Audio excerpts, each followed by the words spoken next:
Previously on Via Non Capta. So last time we had the dinner ended and the chef and two security officers were sent down to pick up some of the fruit and things that the Caithians were giving, and you guys were delivering wine and any other type of food exchange. And then in the morning, the captain went down and was met with Urbar, basically letting her know that she was under arrest and Dagor was under arrest because one of Dagor's men had been found spying around one of the Capitol buildings, and one of the Captain Knightley's people, had been snooping around the communications satellite building. So she was put under arrest. Arhat got sent. Well, the Drake got sent the paperwork, or like the legal documentation of how they conduct their basically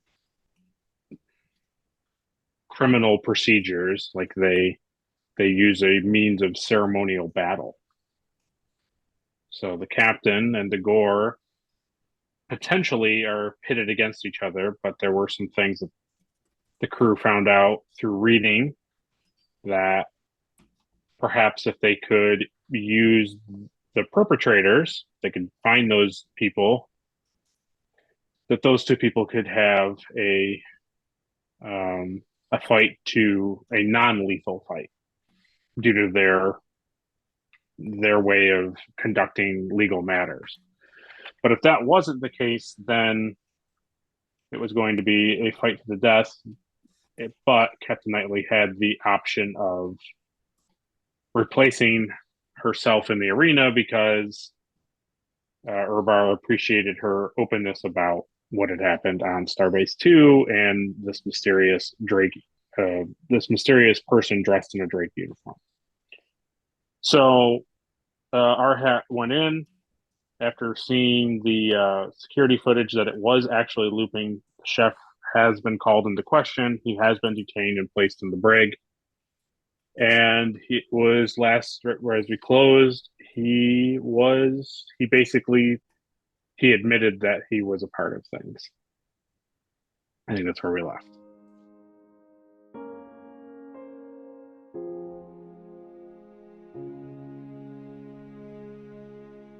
I will take a chance to be who I'm meant to be.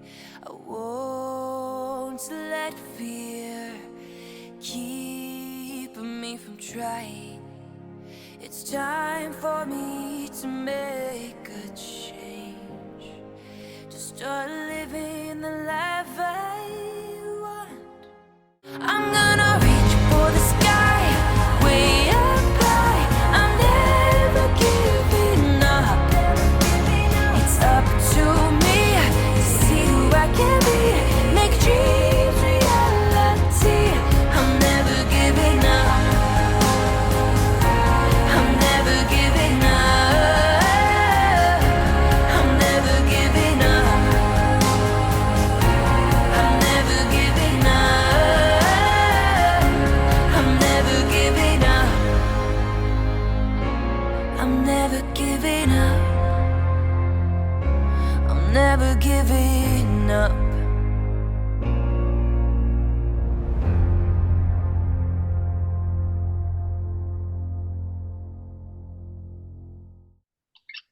So we cut back to we'll have Mike, you can take point here, and if you want to generally go through what we kind of like went through, then that's totally fine. Okay. I was thinking about starting with going to his room. Okay. Because His my quarters. thinking is, his quarters. Because my thinking is, for a chef to have security access, there's a chance that he's working with another security officer, so I don't want to send another security officer to his room to go through it just in case there is something actually there. Okay. So I'm going to have my second in command of security take over my station, and I'm going to Your go station. to his room. Okay. Okay. Yeah. So Sandin takes up your tactical position on the bridge, and you proceed down to the chef's quarters. And what would you do? You want to just get right in? What would you like to do? I would like to basically get right in. Okay. I would check the door, see if there's any tampering with the door. Then I would immediately go in and check the room. Because the shorter period of time, the less likely it is something has been done to the room. Okay. So for the door, we'll have you roll security insight, difficulty 1. That'll just be to see if anything's wrong with the door. Would his aware of danger reduce it? Mm-hmm. Yeah, so it'll be a difficulty 1. I got I a forget 6. I got a 6 and a 15. My security is 5. I just gotta check up what my insight is. Okay. My insight is 8. So it's a 13. So I got 1. 1 success. Okay. So you kind of glance over the door before you enter in, and you kind of just make sure to see if there's like anything, on the side of the door there that would like trigger that perhaps would, delete the computer. I mean, maybe even some sort of like armament that's like somehow if the Drake sensors are like bypassing it, like internal sensors don't see this thing. You're basically just looking for anything that catches your eye. And fortunately, you don't. There's nothing there. There's nothing out of the ordinary. It's just a normal standard door lock. Yep. So you go in and you see, or I should say the door opens and you see pretty much his room. It's lived in. It's not like super messy or anything. It's just, not everything is in its place. It's clear that he intended to come back to the spot at some other time, come back to his room, like stuff is clearly left in the middle of him doing things, like, pads are places, and like his pants are like over the chair and stuff like that. So he obviously wasn't expecting guests. Right. So let's have you do we'll have you do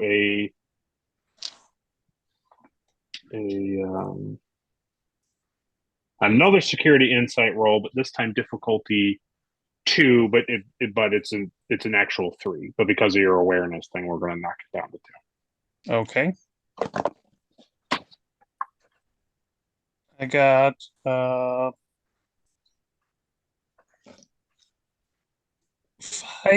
and a 15. So I got the 2 that I needed. Okay. I need to change over from the yellow dice because it was hard to see. The only thing that kind of stands out in the room that's kind of different is he has a pad that doesn't look like it's from Starfleet. Looks like it's from something else. That's really the only thing that stands out in the room.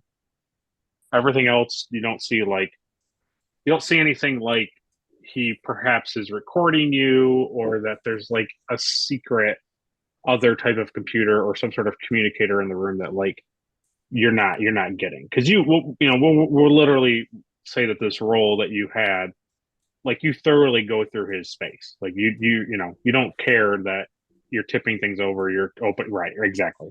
So you thoroughly look at stuff. So when you get to this pad, that was like, it was a thing that he didn't, it would be a thing in the room that he wouldn't want you to see, but it wasn't like you never could find this. It was a thing where easily accessed, but not in plain sight.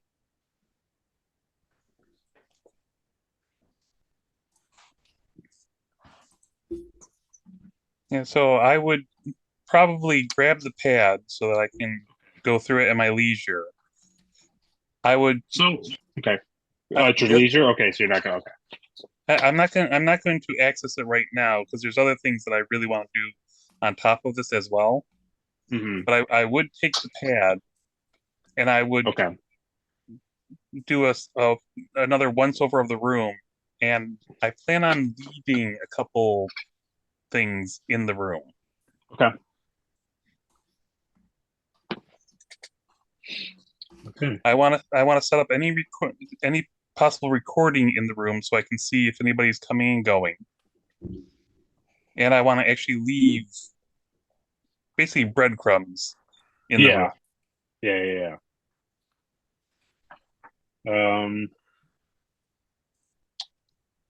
So you're down. We're down. You have 5 momentum, so we can have you roll a difficulty 0 task of.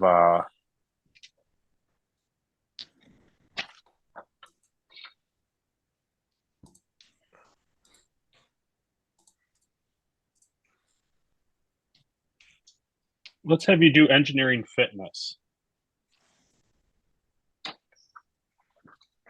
It's a difficulty 0, so even if you don't succeed, it's okay. This is just for Right. momentum.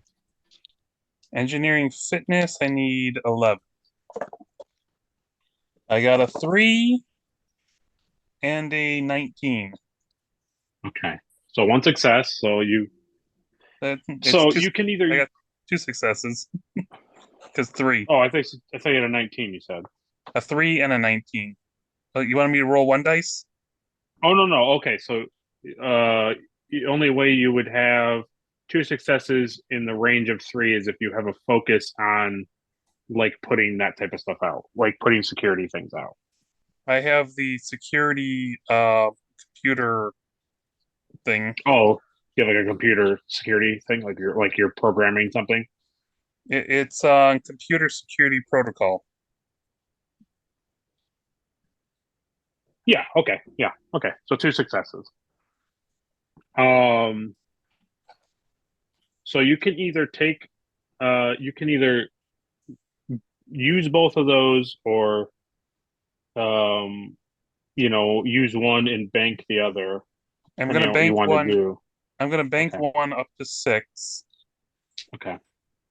And So if you spend that extra one, I'll let you basically when you put these things up, like I anything that I do, they won't be seen. You know what I mean? Like I'll make sure they stay hidden if you use that momentum.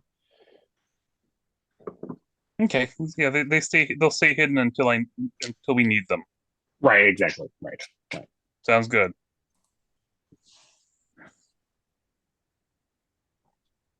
Okay. So where would you like to go from here? After this, because I found the pad, I'm not going to divulge the fact that I got the pad, but I do want to go see the chef Okay. in the brig.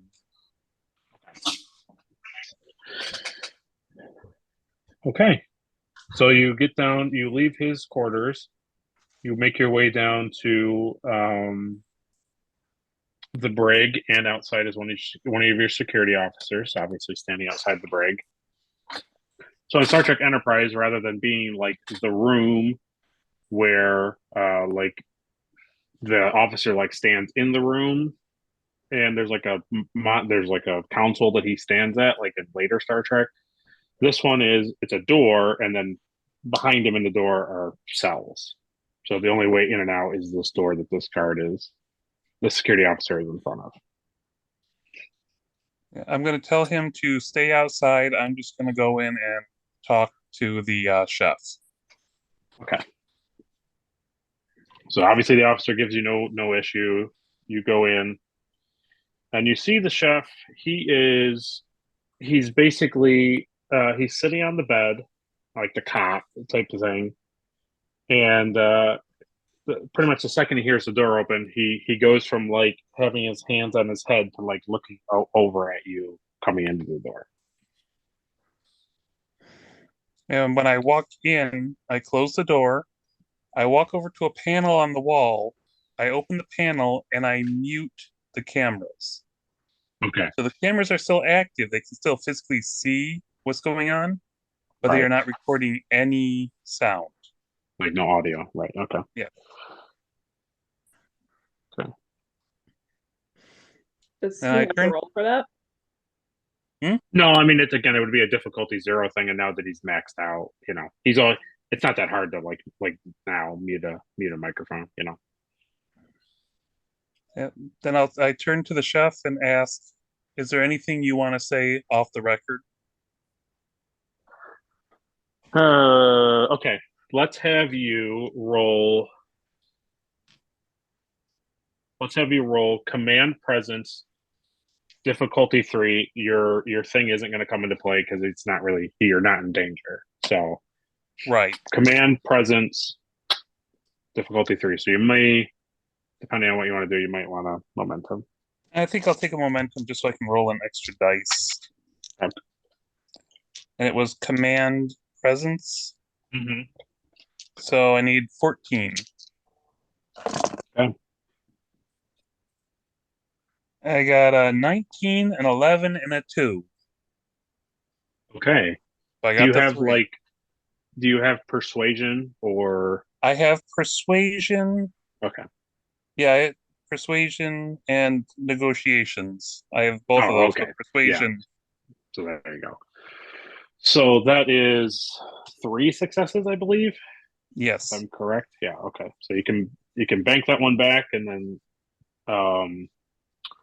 what we'll do is I'll let you hold on to those momentum, and I'll just use your roll, and then if anything happens in the scene, then you're free to use those momentum as fit. Those extra non-6 momentum. So you say that to him. You see him. He kind of sighs. He doesn't really. You can tell he's uncomfortable to talk to you, but at the same time, he's not really in a position of power. So he says, he says, Commander, I've been on the Drake, and I've been in Starfleet long enough to know that if I cooperate, it's going to go easier on me. I That's know true. that.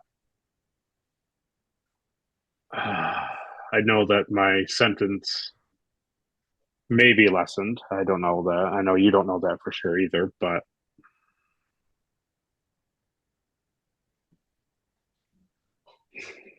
there's not much I can tell you.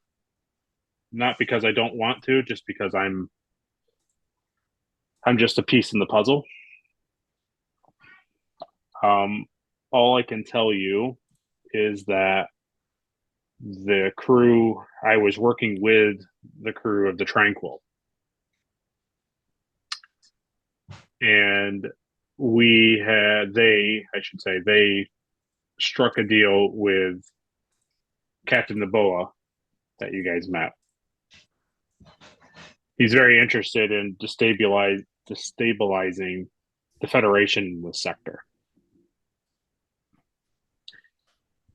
And I know that's not really a shock to you, but the one thing that I don't have much information on is I've been receiving your security updates and things and bypasses by an outside source. I don't know his name. All I have is a pad that he gave me. That's all I have. Okay. The one issue that we're running into that does concern you and you do need to know is you ventured into a restricted area on the planet. And it's still unclear what will happen with the captain. So right now, I do need to speak to the captain, and we need to figure out how to proceed from here.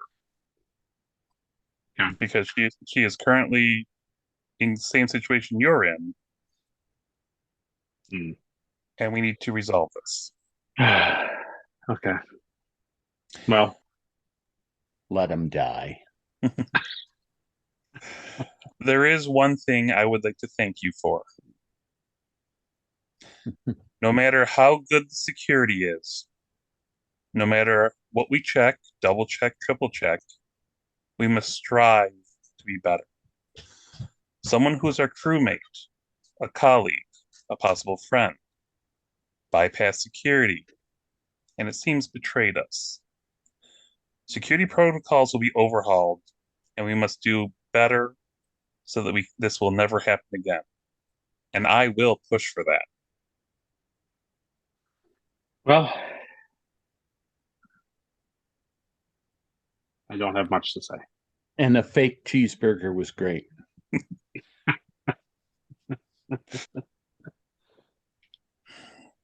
Can't believe I went through all that to get him to make a stinking cheeseburger, and now I gotta kill the guy. I know, right? I walk back over to the panel, unmute, and I walk out of the room. Okay. So I'm going to head back up. Okay. No, go ahead. I was going to head back up to the bridge with the pad kind of hidden so I can work on it at my leisure while contacting the captain with updates.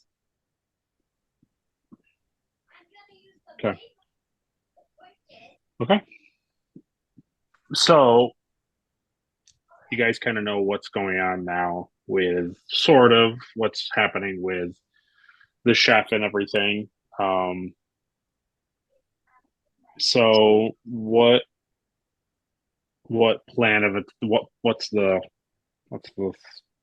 idea about getting Knightley out of the situation? I need to talk to the captain, and we need to discuss the options where if the chef and the Klingon fight and don't have to kill each other, what does that entail? Okay. Or if the captain or one of us fights to Well, the let me death. ask you this. Do you think the Klingon's gonna not want to kill him? I'm not denying that. I just need to know what it entails. Because if it's a battle of wits, then we don't have to worry about them killing each other. If it's a physical battle, the Klingon will most likely try and kill the chef. Just saying, I don't know what the battle is. I need more Fight. detail.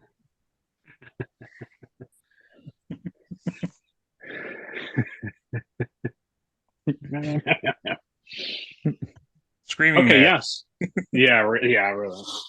So yeah, we can put you back in touch with the like holding area for her, and you kind of reveal that what you've just discovered, like you've detained the person that you believe is involved with the crime that they caught last night, overnight basically, and that you would like to talk to the captain to essentially work out the situation that you're in, so that you're still trying to stay true to their way of handling matters.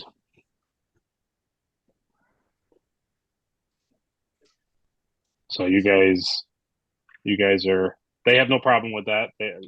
Everything's been open. They're obviously more agreeable now that you've supposedly found the gentleman or individual that is the cause. So they have no problem connecting you back to the captain in the holding cell. Yeah. So did let me understand this. Did the Klingons have somebody going off on their own, looking in the restricted area as well? Yes, a different restricted area. He's in the other the Klingon, the other person that was caught. That's why Dagor is in the holding cell here too. Is one of his men was seen in the Capitol area, like around the Capitol building.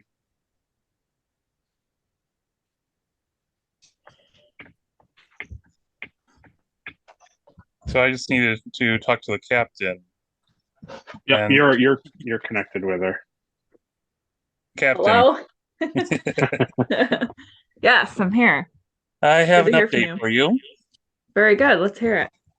Our chef is the mystery man who was in the restricted area.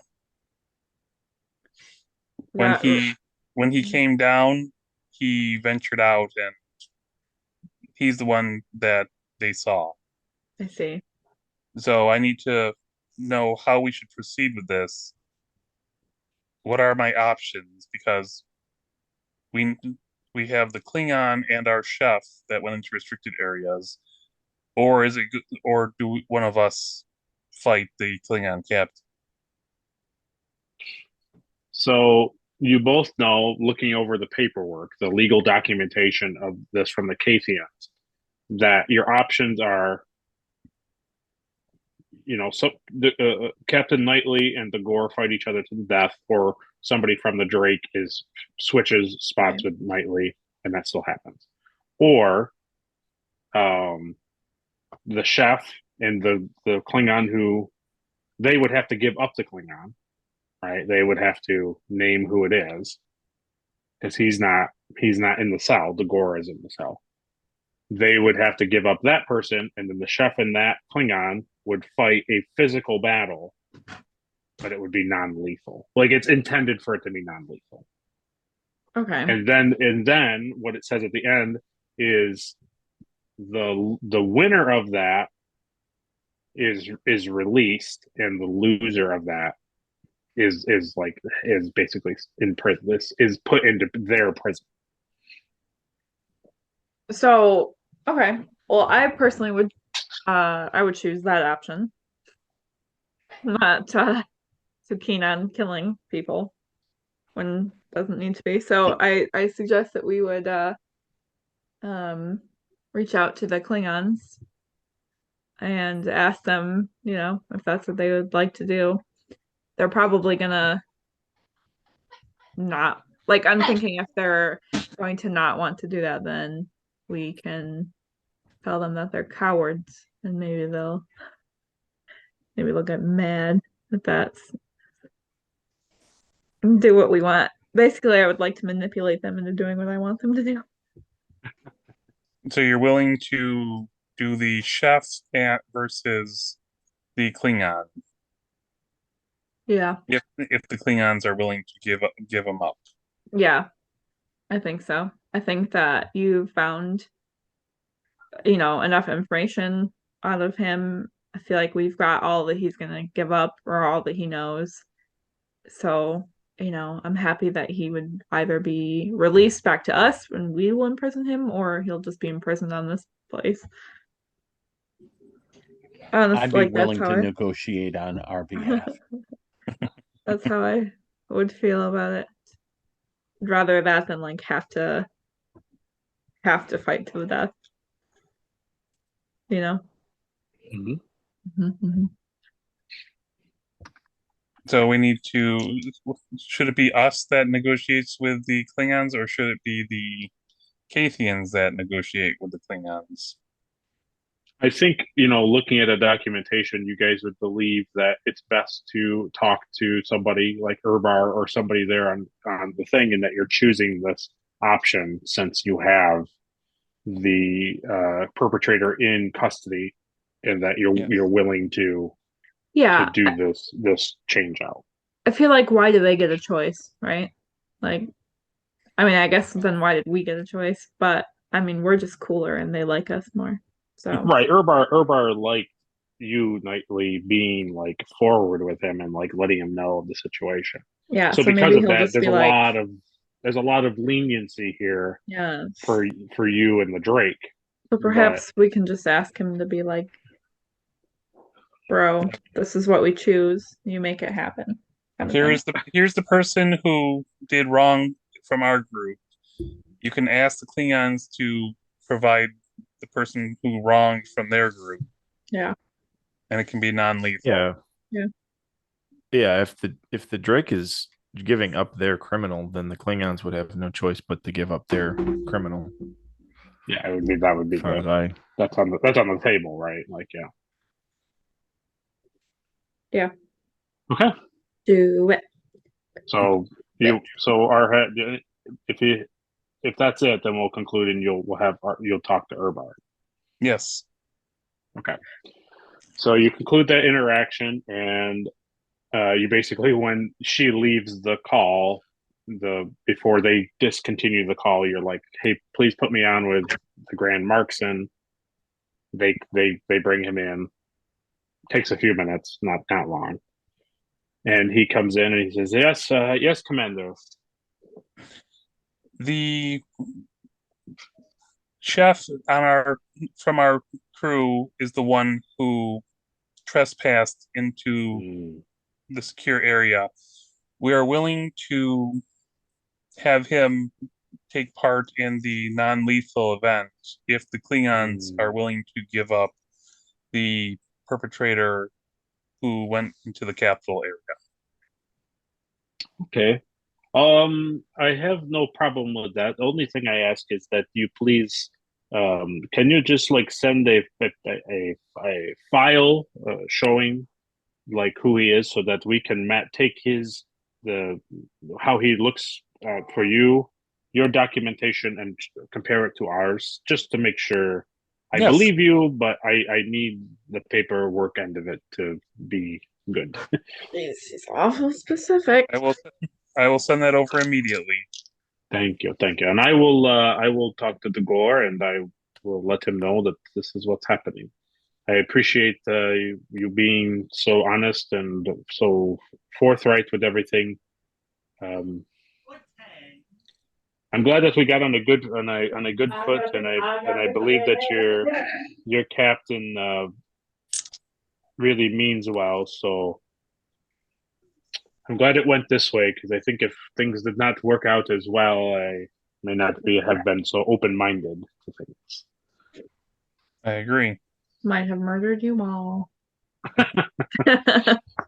So he says, I will, as soon as I have that picture from you and I talk to Dagor, I will contact your ship again. Understood. Thank you. And then he disconnects. So Knightley can see Urbar come in, but you can't hear him and Dagor talking. Okay. So, but you can see Urbar and Dagor. You can see them. I want to just like pound on the. But no, I'm not going to. But I think bang on the glass. I need more so of you that see, soup. you see Urbar. He's like gesturing and he's like conversating with them. And then you see every once in a while, Dagor looks like over at you, and then he looks back at Urbar, and he kind of does like a back and forth thing. And then you see Dagor go like he kind of does like a kind of motion, like oh well, like a shrug. Mm-hmm. And then you see Urbar kind of his eyes kind of get big. They get bigger, and he says some other thing. You see him gesture, and then Dagor just kind of shrugs again. And so Urbar excuses himself and goes back out to the other room. So obviously that file, like the chef's personnel file, is sent pretty quickly, obviously, down to the planet. And so we'll say 10 minutes pass, 5 minutes pass. It's not really that long. It wasn't that long of a conversation. He gets the file pretty quickly. He contacts the Drake. So he's back on as soon as you open the channel. Okay. He goes, Commander, I appreciate you sending that file. That is the first bit of good news that I can talk to you about. And we can recognize, even though our footage is very distant and it's not up close, we can tell that generally this is generally the same person. We can see that he is blue. We can see that he fits the general structure of everything. And no offense to the color blue.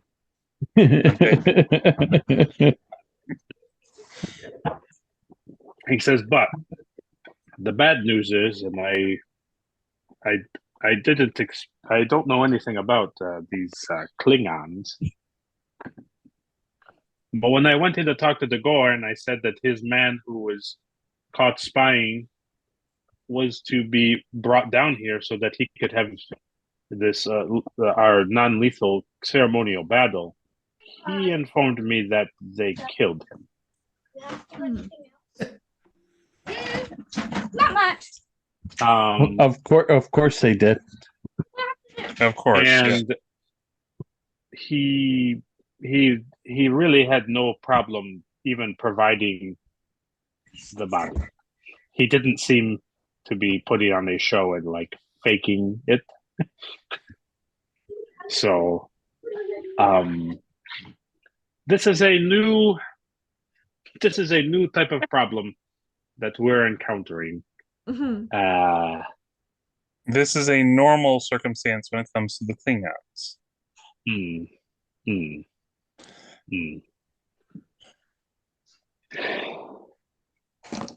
We will need to talk to our magistrates in our city and talk of this. This is unprecedented. We've never had the situation where an individual was murdered, and it's very confusing. So we Are you guys talking from the ship to you, or are you in person? I'm on the ship. I think he's like at his council on the bridge. I think that's so. So I'm telling you, because I'm on the bridge with you. I lean in and I tell you, I said, let's have the captain have the ceremonial fight. The Klingon captain. That is essentially what it would come down to. Yes. If the person isn't able to do it, then the person in charge. Yep. And as much as it's distasteful for the Klingons, it'll be rightly so for the captain to undergo this. And this should be his embarrassment. Yeah. And you can bring that across to what's his name? Down on a planet. Urbar. Yeah. Yeah, Urbar. And I think he would appreciate that. So you do you want to relay that to him or no? I would consider saying that if the person isn't able to participate, then whether the matter is dropped or a substitute is needed, it should come down to the Klingon captain if a substitute is needed. But then we need to make the decision on how we proceed as well, once that decision is made. Okay. He says, I think it's an interesting proposal that you have made. I believe that perhaps the magistrates will go along with this. I will give this idea to them, but again, it's something that we've never dealt with before, so I know that I can't speak for our legal system. So he disconnects, and then we'll say like an hour later goes by, and he contacts the Drake again. And he comes back and he says, Commander, he says, I spoke to the magistrates, and after much discussion, I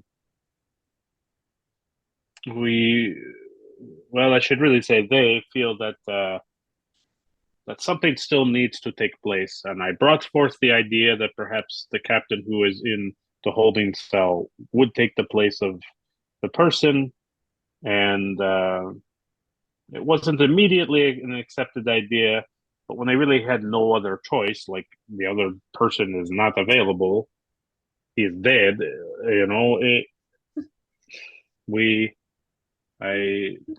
went for it. So I'm going to tell the gore, and I believe that is the way that we will go, since you have opted for non-lethal battle. Okay, we just need to let the captain know, and as long as she's okay with it, we can proceed from there. If she's not okay with it, if she wants something to change, we can Okay. leave it up to her what she wants changed. Well, let me just keep you on the line, and I'll just move out of the room here, and I'll go bring her to here. So it's been a quite a bit here, Adri. Like, you've been in there, Yeah, and you've seen the gore stare at you quite a bit. I see. And now Urbar comes back in, but this time he comes to your cell, and he releases you. There is a guard with him, and Urbar and Urbar and the guard escort you to, like, the basically the communication, like, monitor. Okay. And there you see Commander Arhat waiting for you. It's good to see you, Arhat. To see you too, Captain. So what's going on? We seem to have a predicament when it comes to the Klingons. I expected nothing less. We have our chef. The opposing party is dead. Okay. Doesn't So, surprise me. because a ceremony is still needed, the Klingon captain will be taking the place of his crewmate, and we need to decide how we will proceed. Yeah, that sounds good to me. I still say send our whatever his name is. What's his name? The chef? Or lack of Vanar, I believe. Okay. Send him down. Okay. Don't. Okay. Don't we want to? Well, because you're thinking about it as a non-lethal thing, but it's not going to go that way with a Klingon. And I think we still want the chef for, like, questioning and stuff, but that's just my opinion. No, I hear you. I hear what you're saying.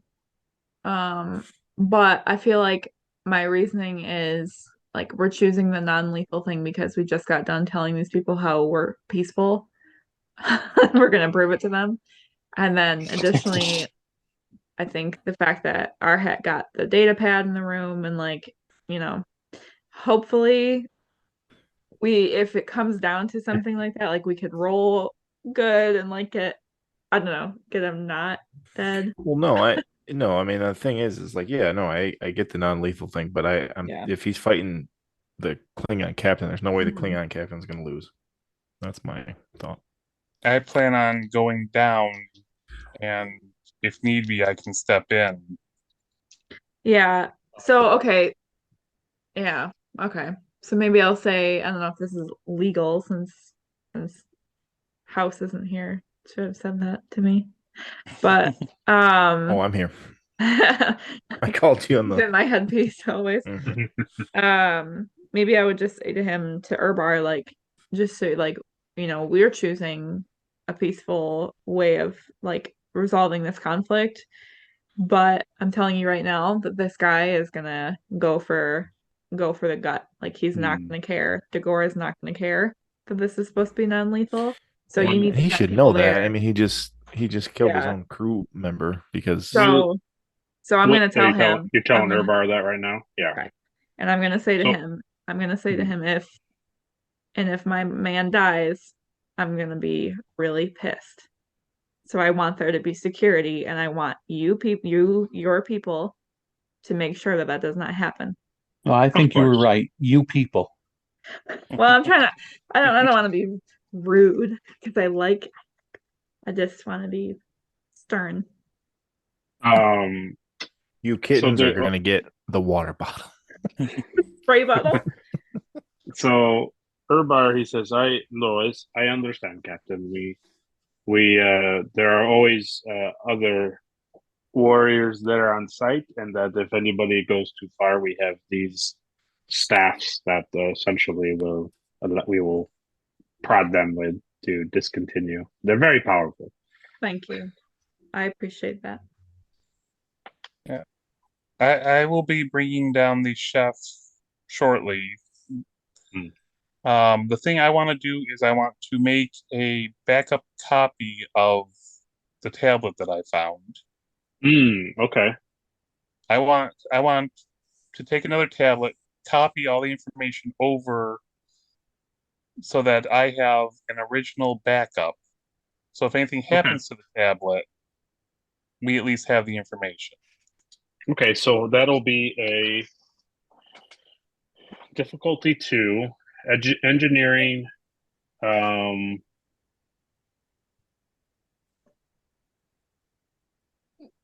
control. Control and engineering is 13. And I need 2? Yes.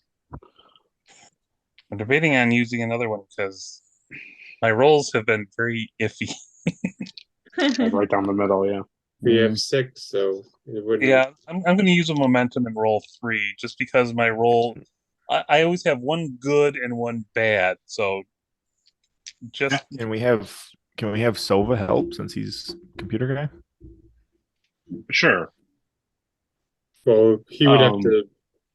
Is he letting me know what's happening? That's the thing, yeah. I mean, he's possible, but there's a lot of stuff here that would have to happen. yeah. The thing is, I was debating on just doing it myself, and then I could hand the information over to everybody and say, "I need you guys to go through this while I go down." Yeah. Because it's one of those things. We don't know who was working with the chef.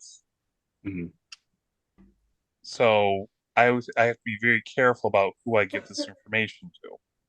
Right. So I'm going to try rolling. I needed 13, was it? Sounded right. Yeah, 13. I got 2. I got a 9, a 12, and a 16. So okay. Did I need 2 or 3? 2, yeah, you needed 2, yeah. So I got my 2, I made the copy. Perfect. Okay. So took the 3 dice. You make the copy. And because I'm going to take it, this is probably the first time you're looking at the pad. Like activating, right? Like turning it on. I'm actually turning it on and making a full copy of it. Okay. So you turn it on because you don't really need to do too much with it. You just need to turn it on so that like you're essentially connecting these two things to download one to the other. Yeah. When you turn it on, you see on the pad, it is in a language you have no idea what it is. You don't know what language it is. No idea. Okay. Who's our language specialist? Jahan. Jahan, 2 things. Will he be able to decipher it, for one? And number 2, could you mimic the chef's voice if somebody comes? It's very possible. It's very doable. I know what you mean. Yeah. You know, just in case he dies, that he can mimic his voice and go from there. And then we really wouldn't care if he dies or not.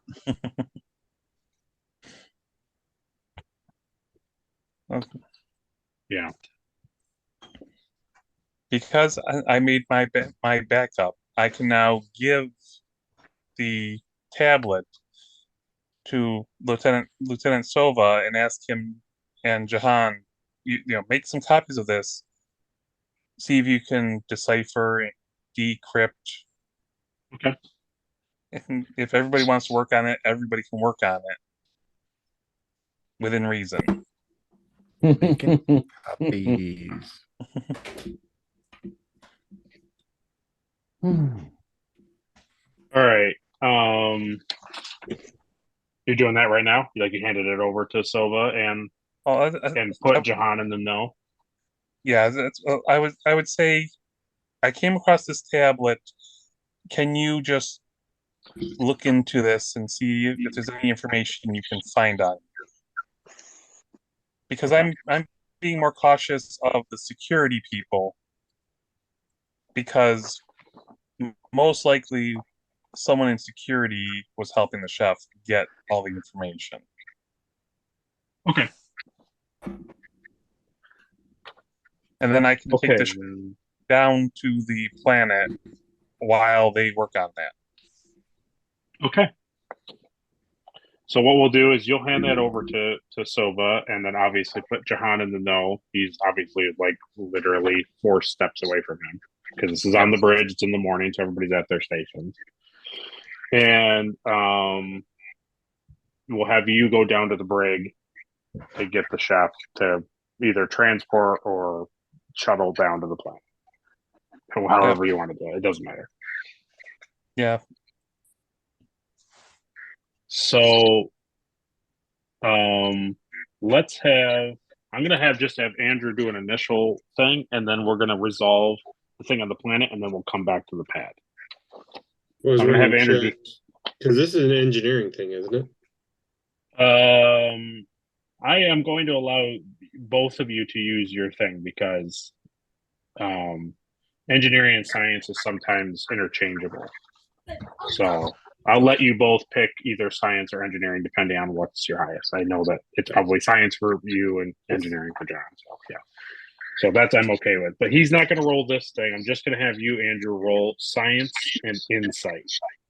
It's difficulty 4. Difficulty 4. Yeah, 15. There's no way I'm doing it with 2. And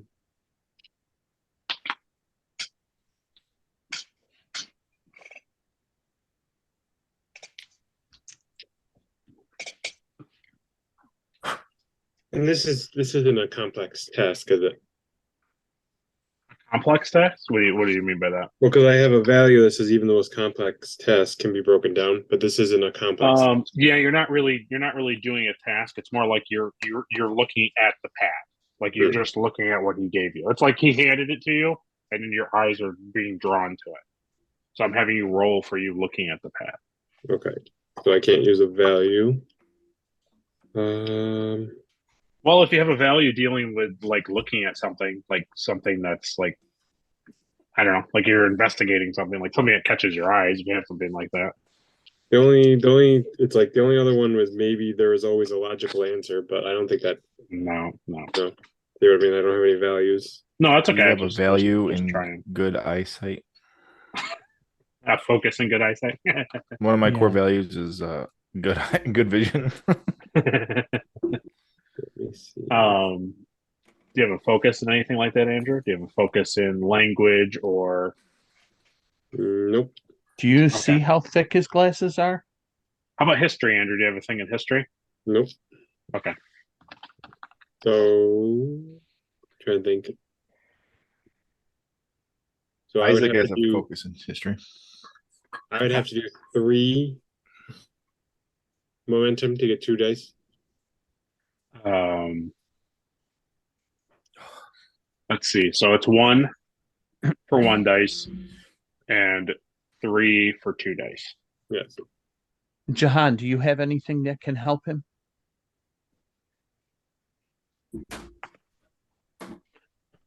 No, I don't. I have no good communications things. Even with the language? Could I have John assist me with this, or? You can have John look over it. Yeah. So I'll call John over and he'll assist me, so he can roll one, and I'll use 1 momentum so I can roll 3 dice. Yeah, so he can use engineering insight. I'll let him use that. Excuse me. Engineering and insight. Yeah. Right. I only got 2. But you're only rolling 1d20. You only got 2, Andrew? No, I didn't get it. We didn't get it. Okay. Do you have you have something though, Andrew? You have cautious? Studious. I have studious, which is I get a bonus question if I spend momentum. No, somebody's got something. I have if I am assisted by the computer, I can re-roll. No, that's what it was. It was the assistant thing. Okay, yeah. So you both look at it, you both see that it's clearly in a different language, but don't mean anything to you. Okay. So we'll leave that. We'll suspend that there. You guys are going to start working on devising a. So like basically, you're devising a plan of how to go about like translating and or like just digging into this pad, while Arhat takes the chef down to the planet. So, how do you want to go about it, Mike? Do you want to beam down or do you want to take a shuttle down? I'll beam down.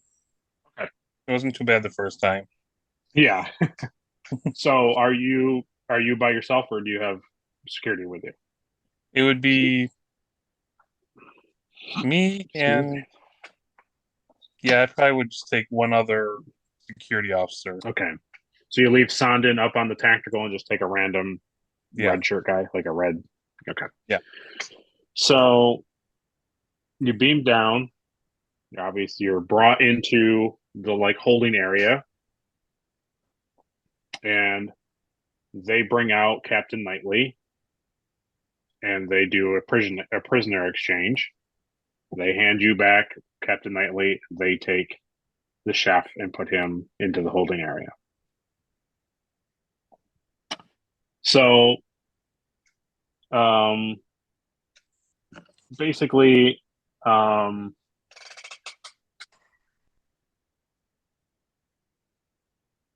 do this. What I'm going to do is we'll cut a few minutes ahead of time. We'll advance time a little bit.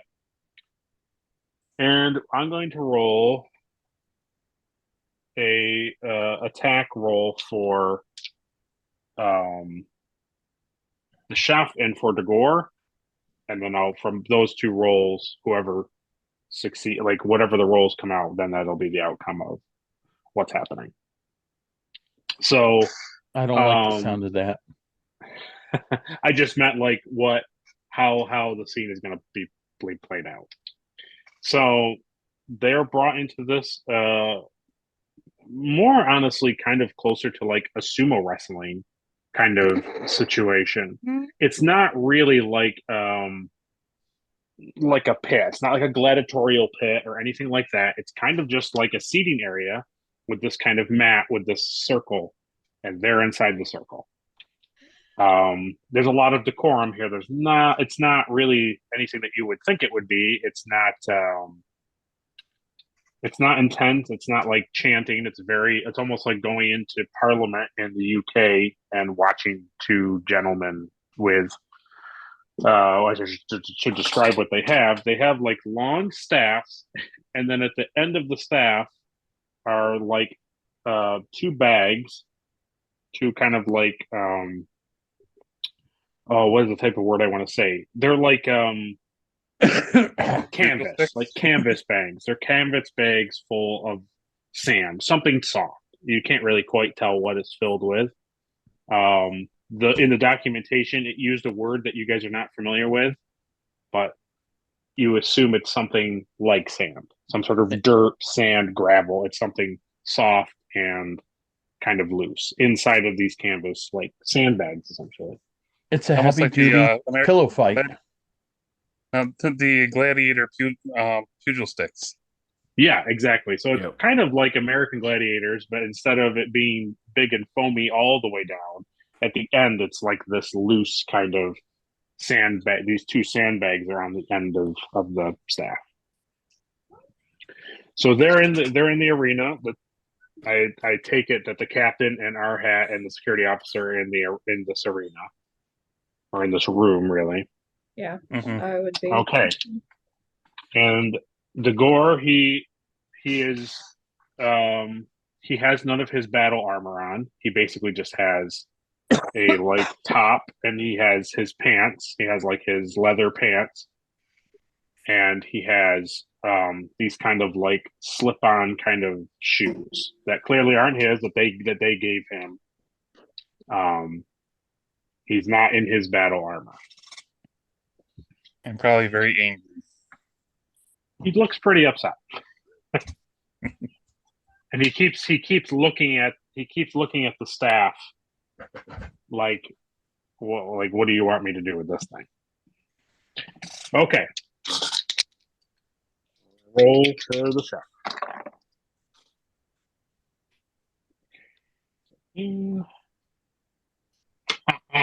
That's not good. I rolled a 20 for the chef.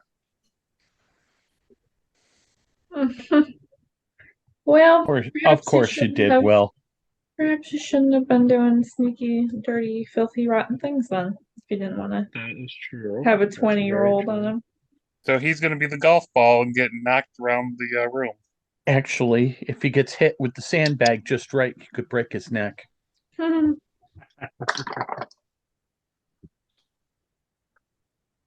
Okay, a 5. Okay, so the chef didn't succeed on either roll, and the Klingon captain got 1 success.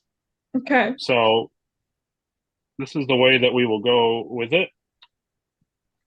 Much to everybody's expectation, the Klingon pretty much immediately tries to use this thing as hard it would be to maim or kill or hurt somebody. You can tell he's trying to figure out a way of shoving it in his eye or breaking his neck with it. Anything that he can possibly do. In the second he makes some certain swings that you can tell are not really intending for knocking out, it's more to do like long-term physical harm.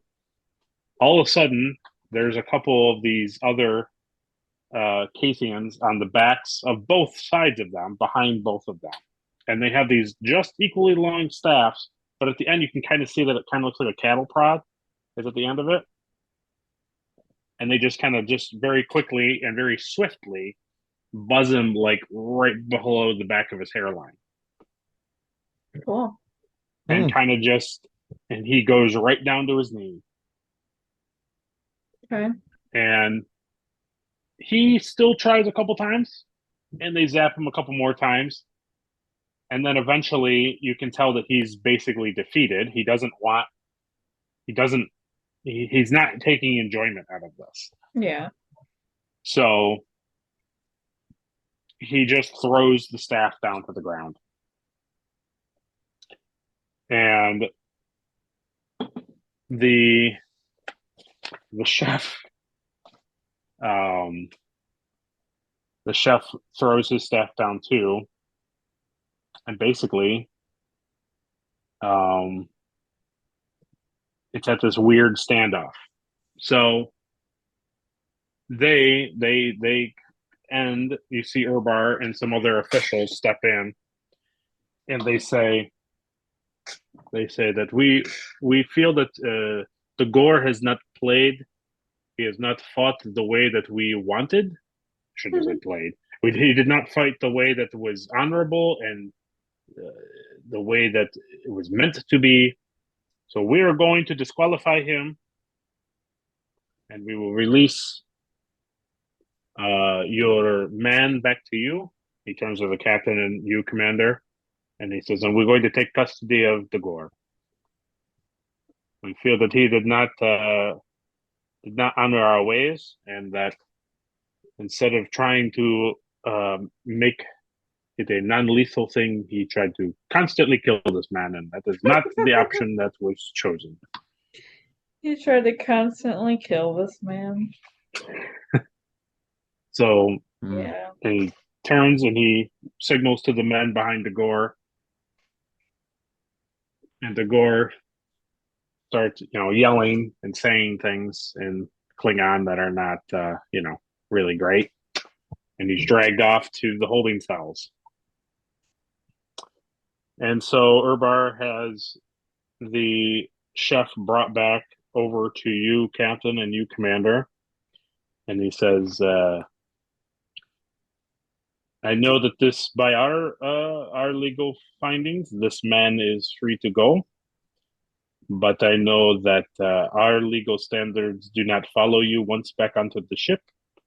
So we will no longer detain him here on the planet, but we hand him over to you.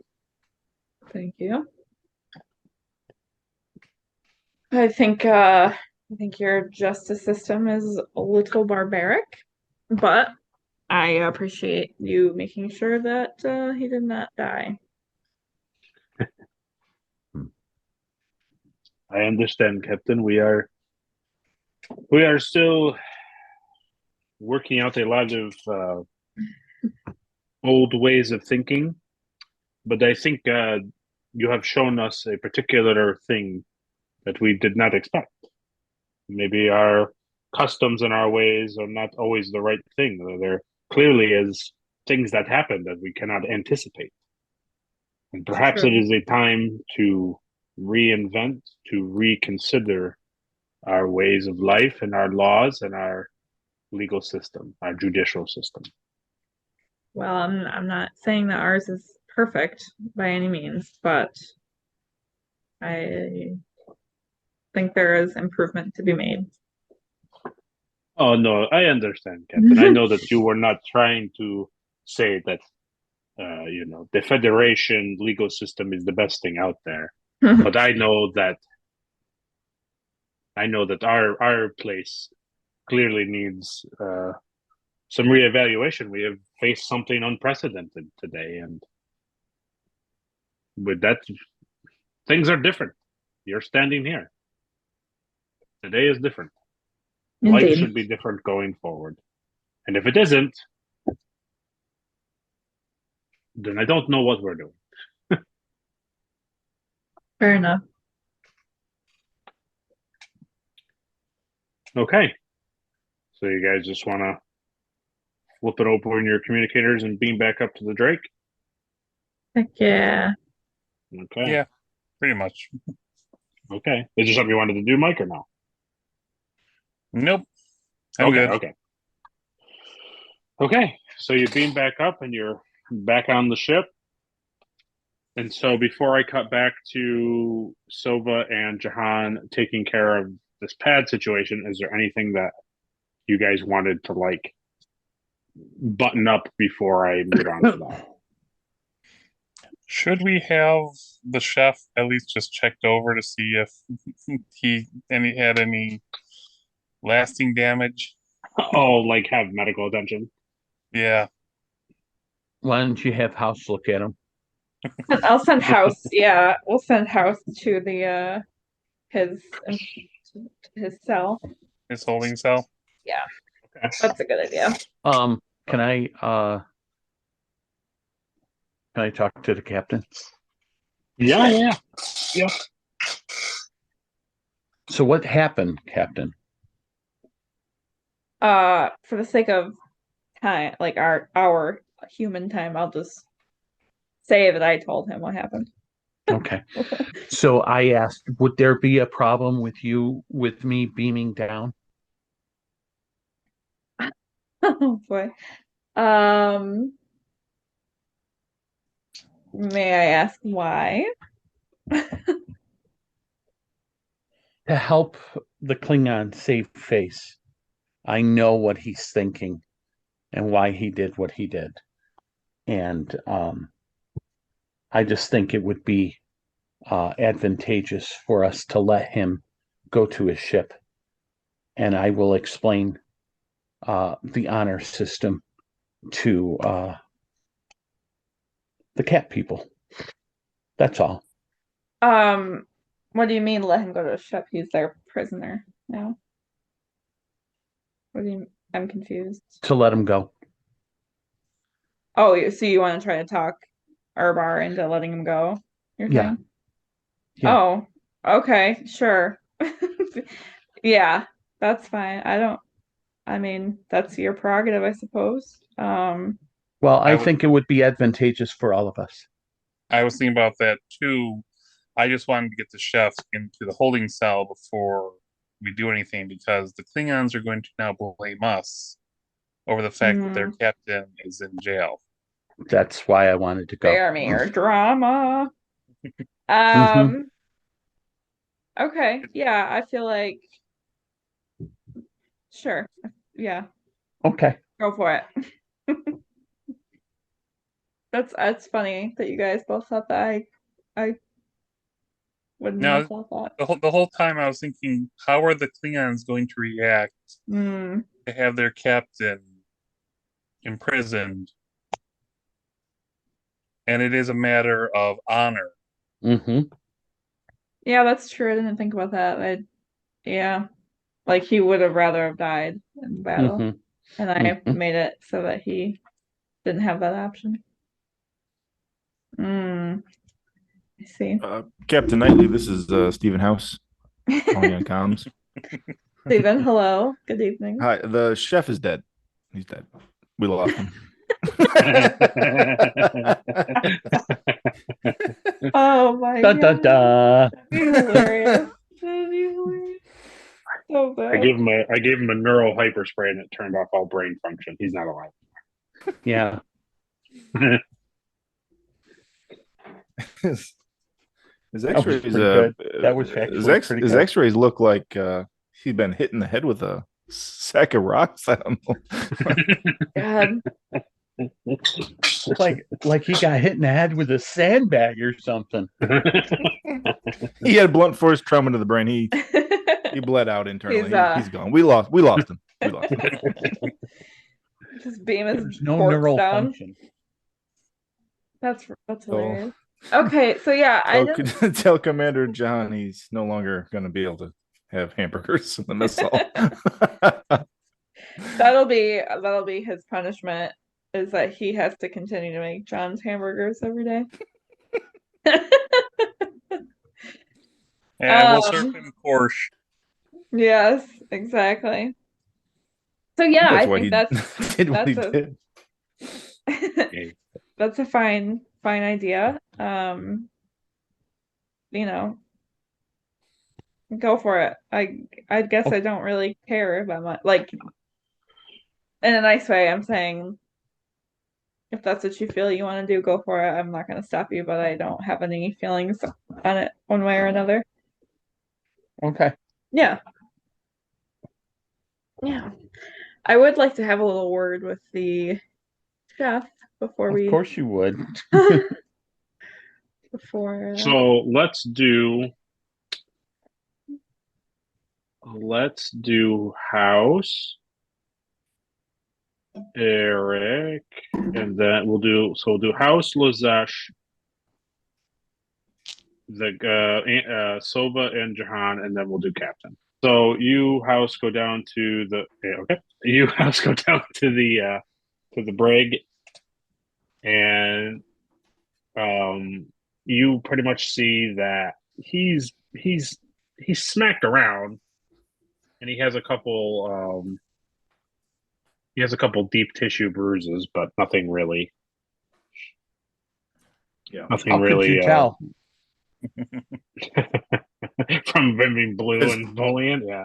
Because they're green when they're bruised. Yeah. So that's what you're just looking him over, and just generally, what would you like to do? Check his pain level. Thunk him in the head. Yeah. It's medium. It's medium. He's not an excruciating amount of pain, but he's uncomfortable. Did you receive any blows to the head? Yes. Okay, then I will do a scan of his brain just to make sure there's no swelling. I think it's a difficulty 0, so we don't have to. Oh wait, did you guys lose momentum from that or no? From Andrew's roll, did you guys? Because he didn't make it, so did you guys lose? I think don't he remember. did use 1 momentum. Okay, Yeah, so let's have you. Just one. Okay, so Let let's me have roll. you. Yeah, let me roll just to get a momentum back, basically. So it's medicine insight. It's difficulty 0 because you're using the tricorder or the hand scanner, I should say. Hand scanner. Medicine insights 15 to so yeah, I got 2 successes. So. Okay. So you can see that there's some very, very minor hemorrhaging, but nothing really.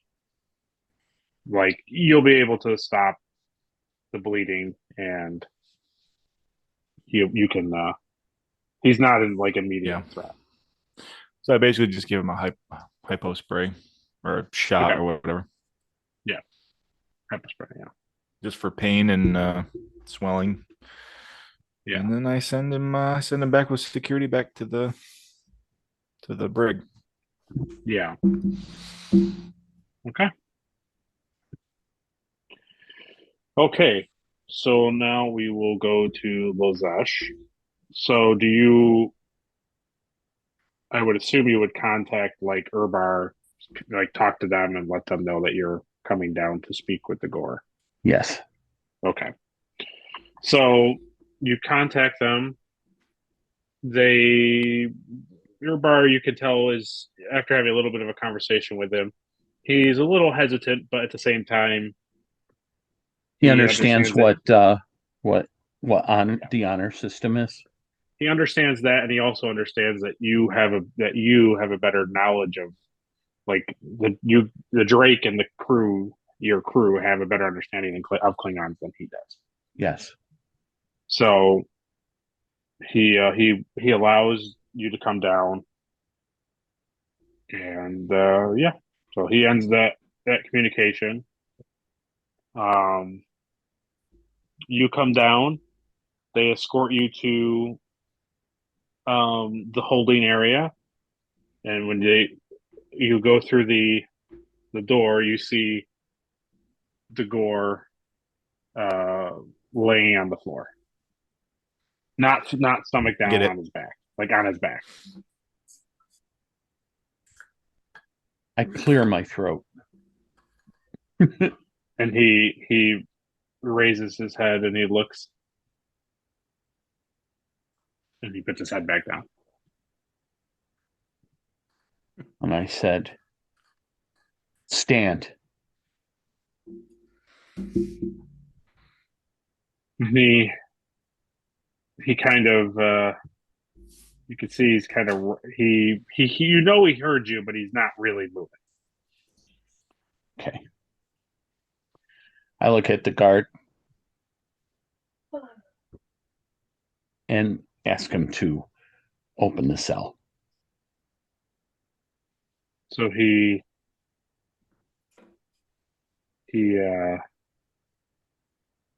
guard hesitates, and he says,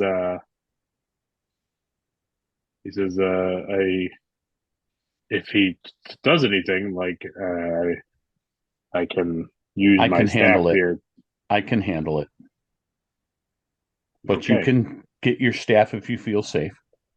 Okay.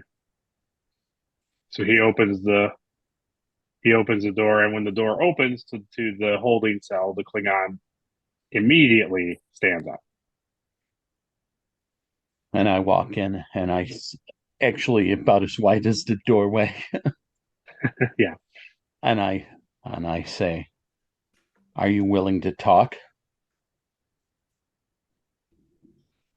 He says, "Well, I don't have much more going for me, so yes, talk." I said, I talked with the person in charge here. Hmm. you're free to go to your ship. I negotiated for your release. You did. I did. I know why you did what you did with your staff. And I know why. It's because it was the honorable thing to do. You were not going to let me kill him. We have no jurisdiction here. You don't. It's their planet. Until they negotiated with you to come in and, be an influence. And you're not. And so they felt that they needed to show their ways of life.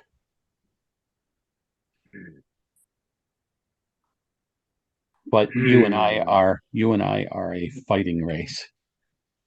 Of course. And I feel that it's the honorable thing to do is to release you, because you were only doing what you felt was right. You live another day to die.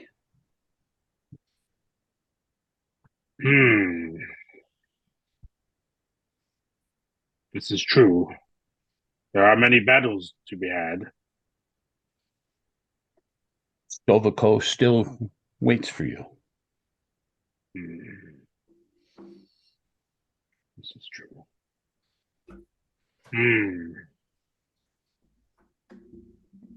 But I would want. Go ahead. I would want to hear it from him, from Urbar. I want him to say it to me. And so I don't know that this is not a Federation trap.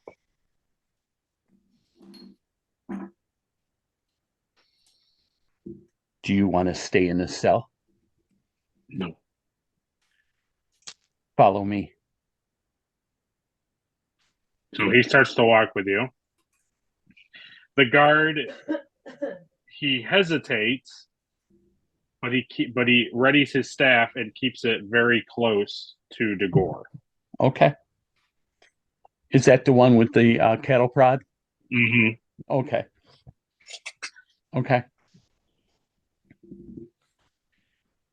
So you walk him to the other side of the door, like the other part of the outside of the holding area? Yes.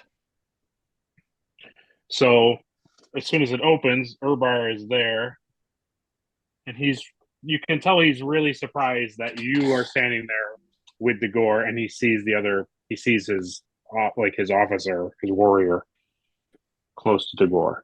I look at Dagor and I say, he wants to hear it from you that he's released.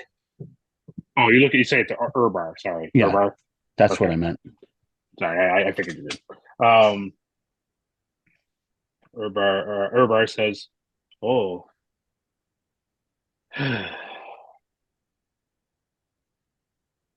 this is really not our way of handling things. We would keep him in our custody until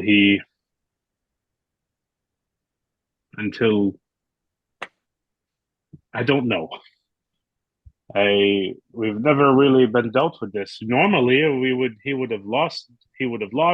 We would keep him for a standard amount of time for his trespassing, maybe a year in our prison system, and then he would be released.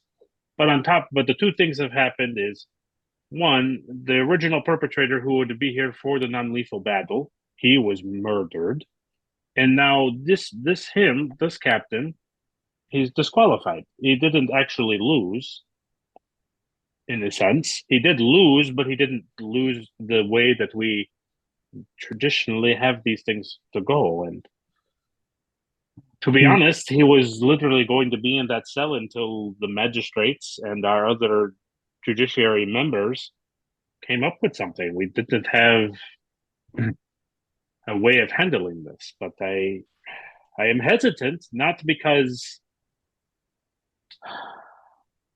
I don't think that you don't mean well, but I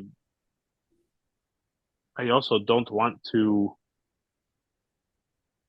I can't just let him go for things that he has done against my people.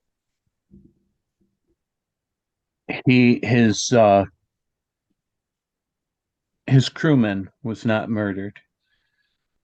His crewman paid the price for disobeying a command. And he thought this was going to be a fight to the death. And you gave him sandbags to fight with. So I am to understand that these Klingons are more like our people 300-400 years ago, where they conduct themselves in a manner of fighting and honor and tradition, but they favor death more openly than we do. We understand you die in the land of duty, but they have a different belief system. Yes, he believes that every day is a good day to die. And with that in mind, it would fare better for you and your planet if he goes.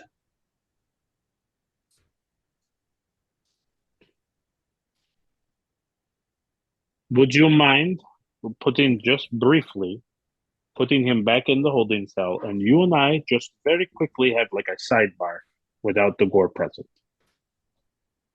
Okay.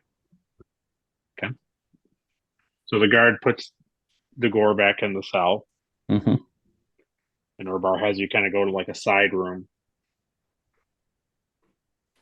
And he says to you, Thank you. we have been listening to comm traffic between your two ships just to see if something was happening. We believed the Drake. We didn't really know what to believe of the Klingons, but we wanted to keep an eye on things, right? Keep our ears open to what was happening. Yes. And in doing that, I don't know how we did it. I don't know how it happened. It didn't happen between your two ships. We got onto a channel where we could hear the Klingons talking. They must have had their channel open, or perhaps they were talking to somebody that we could not see. I don't know for sure. But they made some interesting comments that make us believe that this would not be the last time we would see them. I don't know exactly what they intend or what they were implying, but you're indicating that if I let the Gore go back to a ship, that they will leave, and that anything that they may do against our planet will be forgotten.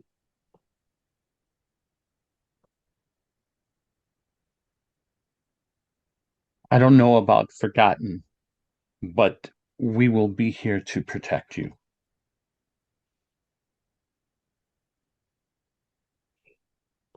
Do you feel that if I keep him in the cell, it will be worse? Yes. It would escalate.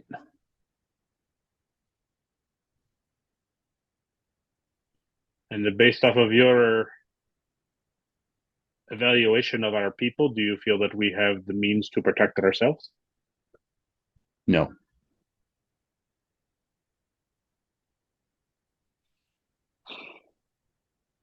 I see that you are a warrior. I see that you subscribe to this way of thinking. Yes. But in your honest opinion, would the Klingons put up a challenge for the Drake? No.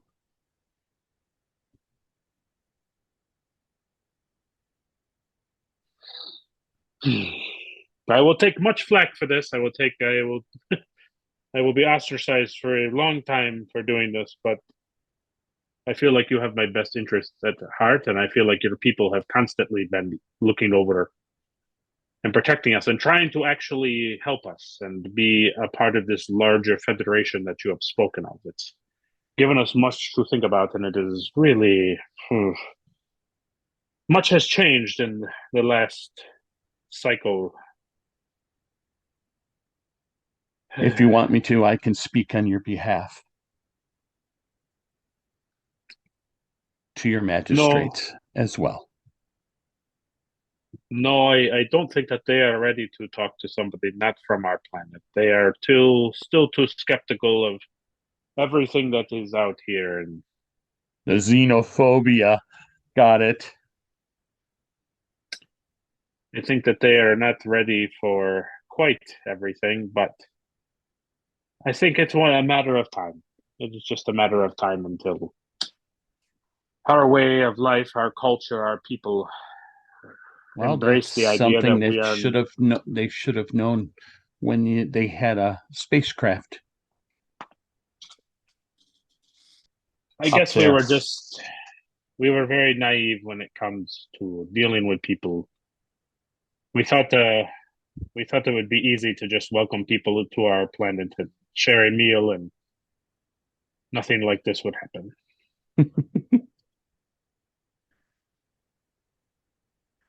I appreciate your straightforwardness. We can return to the holding cell, and I take your hands and I bow.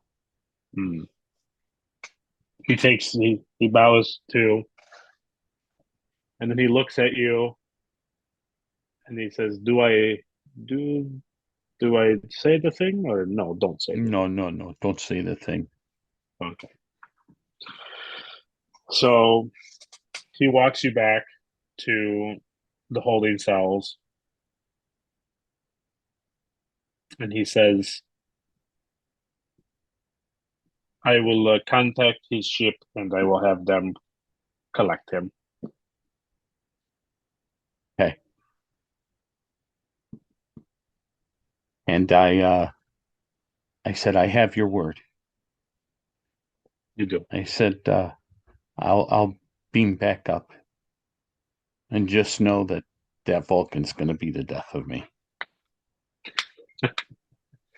And he looks at you and he says, he's going to kill you? No. And I chuckle. So basically, you beam back up, and then probably a few minutes after you've returned to the bridge, you see the Klingon ship break orbit and begin a very, very, not like they don't warp right out, but they are on a heading away from the system. Okay. And I tell the captain what transpired, and that we may want to stick around, because I don't think this will be the last time we'll see them.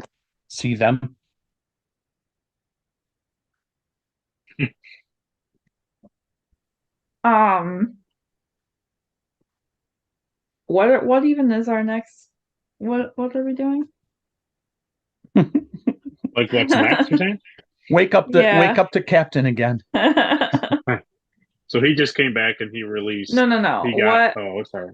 No, that's okay. I just I don't know that I can promise that we're gonna, stay here. It's like we got stuff to do, right? We have a mission to go on. You technically would. The logical thing is to turn the chef over to Starfleet.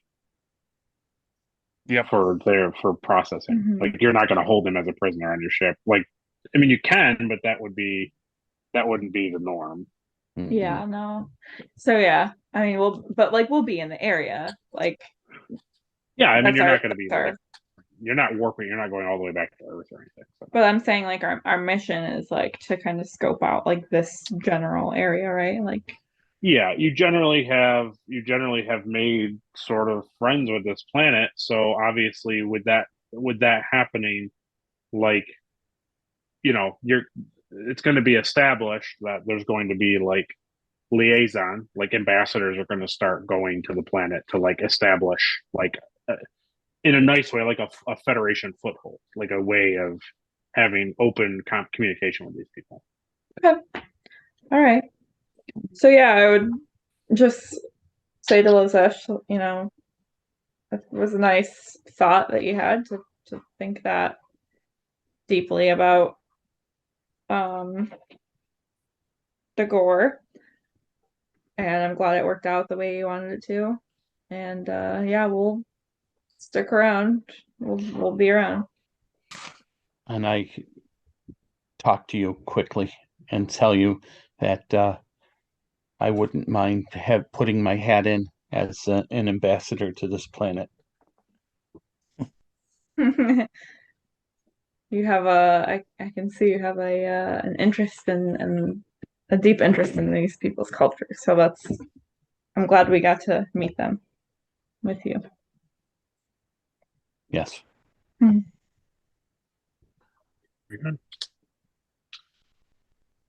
Okay, so as that conversation concludes, you keep watching on sensors. There are the Klingons are going farther and farther away. They're not cloaking. They're very obviously letting you see what they're doing. And that you kind of have that gut feeling that they're probably just leaving. And they're letting you know that they're leaving and not cloaking too soon because, Yes. Probably the reality is they realized what you did and there's kind of no reason to engage combat with you when you basically helped the captain save face. Basically the Drake there. So you don't really know that. They didn't say that to you, but that's kind of the gut feeling that you get. Right. Okay. Let us have Sova and Jahan roll for translating this pad. Glorious pad. Are we doing assisting? Or are you both doing it? Let me take a stab at it, Sova. I think it's going to be two separate rolls. Like you're both going to roll because it's two different things. Do you have like an electronic thing coming out of your finger? No. Like a Borg? I'm wondering, Mark am I starting, because I have a value that says sometimes you have to start over. So with that, no, because you're not really like rebooting the thing. You're trying to ascertain what's up with it. So what's the difficulty? The difficulty, I'll make it 3 since you're not doing really anything super complex. You're just trying to he's trying to translate it and you're trying to dig into it,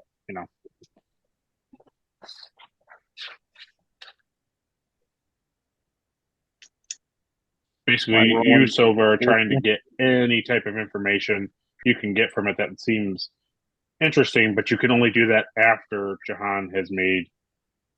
So John has to go successfully. He has to go first. He has to make a successful translation roll, which will still be the same.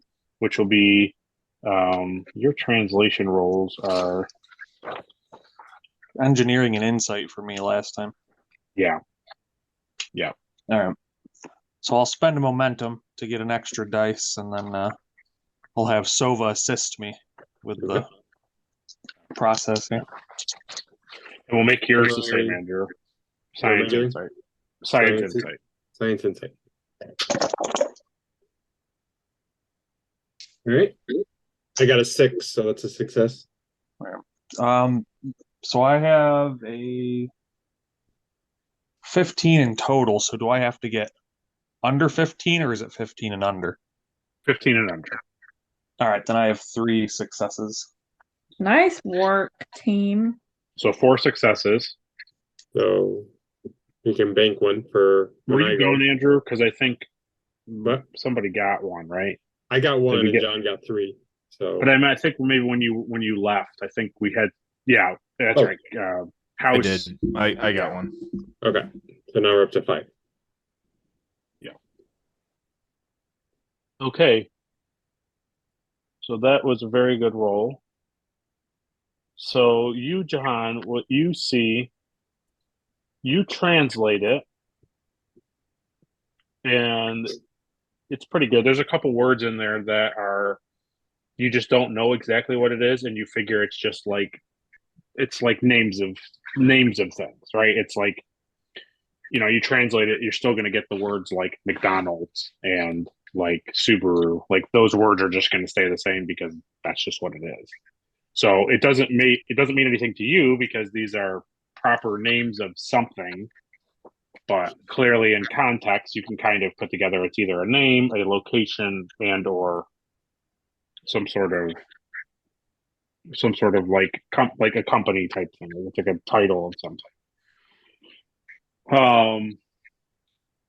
The thing that is weird about it is there's something in the back of your head and you can't quite put your finger on it. There's something like familiar about it, and there's also something very foreign to you. Not what it says, just like the literal wording and like the phrasing of what you're reading, like what you're overlooking, because you're not necessarily reading paragraph by paragraph what's on this thing. Just basically what's laid out on the pad has like a mixture of not deja vu, but like, do I know this? This rings a bell, but also it doesn't at the same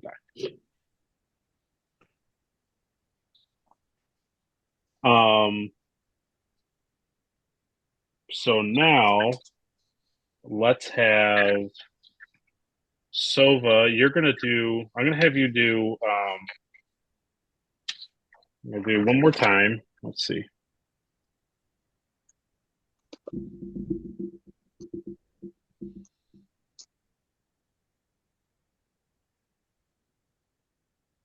Okay, he hands you the pad. The first thing you're gonna do again. What did I have? I had you do Insight and science.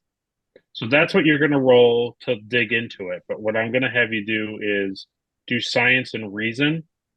Okay. When you're being handed the pad to look at it. And what's the difficulty? 3. So I'll use a momentum. Shall I assist you in looking at this and looking at words? Yeah.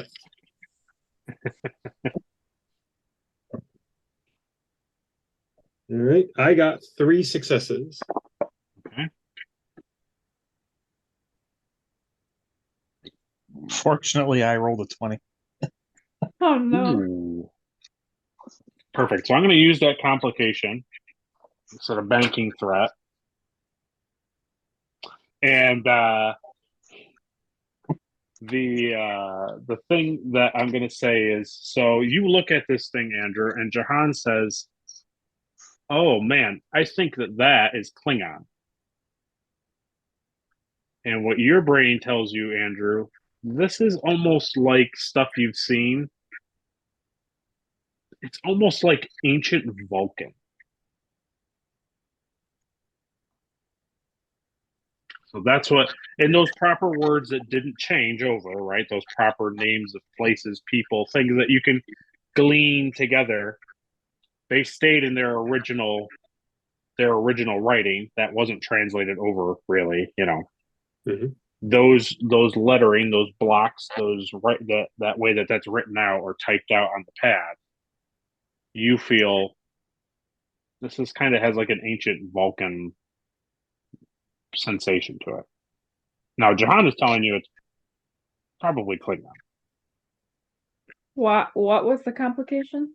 The complication is that Jahan is telling Sova that it's Klingon. Do I have to? I have to roll again, don't I? Yes. Now you will roll your science insight. What's the difficulty? What did I had difficulty 2 for John, right? No, difficulty 3 for John. Okay, so 2 for you because now you've translated it. I'm going to do 1 momentum, so I can do 3, and I'll have John assist me. Sure about that? Yeah, so that way we can bank some of that extra momentum. I got 2 successes, All right. so Nailed that one. Good. Okay, yeah.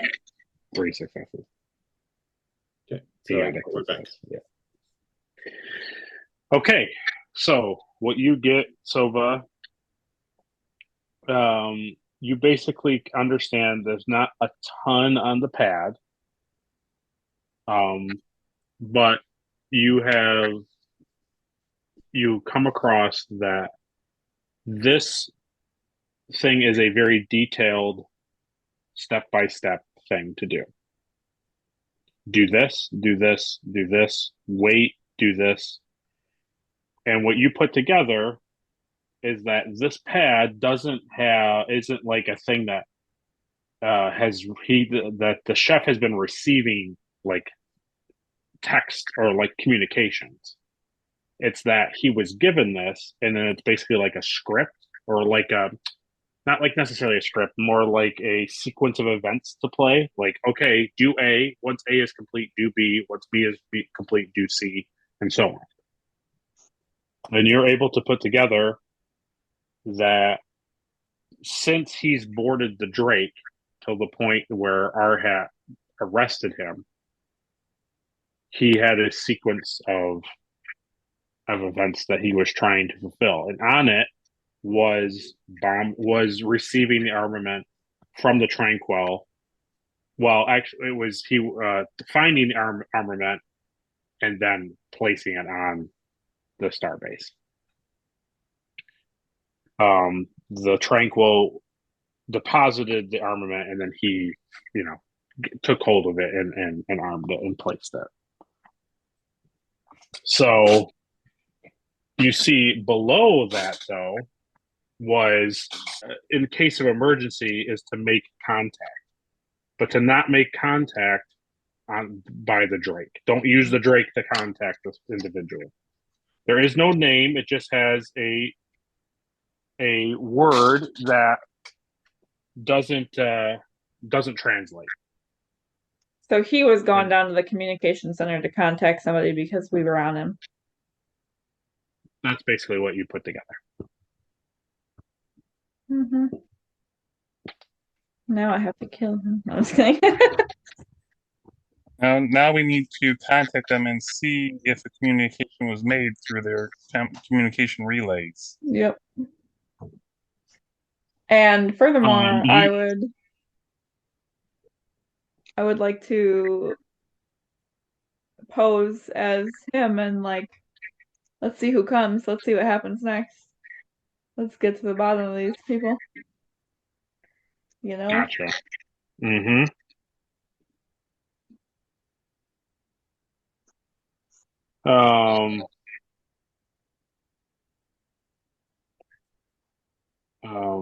You would know because I basically, you getting the breakdown of everything that they had, what they had on the chef or on the person that was suspected is that you see that he didn't get access. Okay. So right now they don't know anything is going on. Right. Whoever he's in contact with didn't make contact with them. At least by that. I mean, you're pretty confident he didn't, but you don't for 100%. Okay. Has anyone been to the chef's quarters? Because I set up the surveillance there. No one? No. Okay. No one. Nope. So on the next episode, I'll torment all the security officers. Yep. So the name on there is it's Rule. That's a really weird name. So it's THIEURRULL.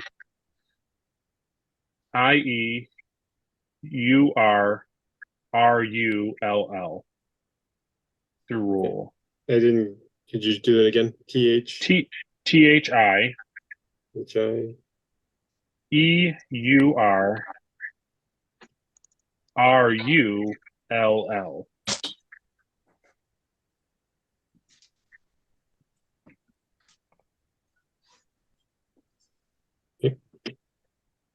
Is he brother to T-Pain? The rule. So that's kind of what basically comes up on that pad. And you see on the pad that he was to essentially keep the ruse going, keep this going, and to work with the Talarians as much as possible. And that he would be contacted at a later time. Okay.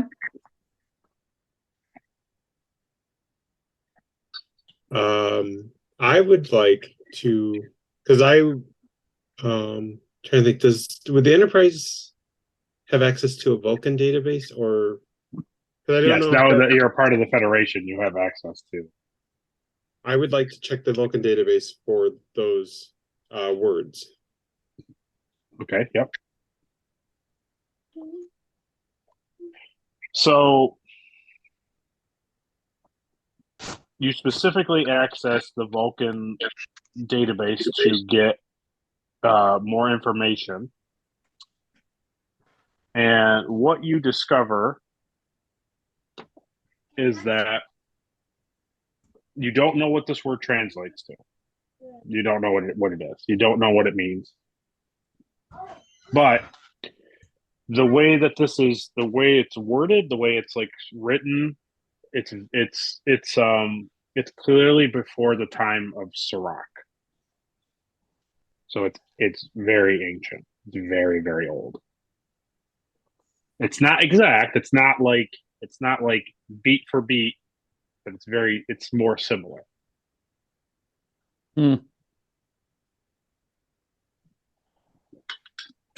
Older than Sova? Older than Sova. Wow. Not older than my Hawaiian shirt, though. That's passed on for generations. Too soon? Sova? No. Sorry.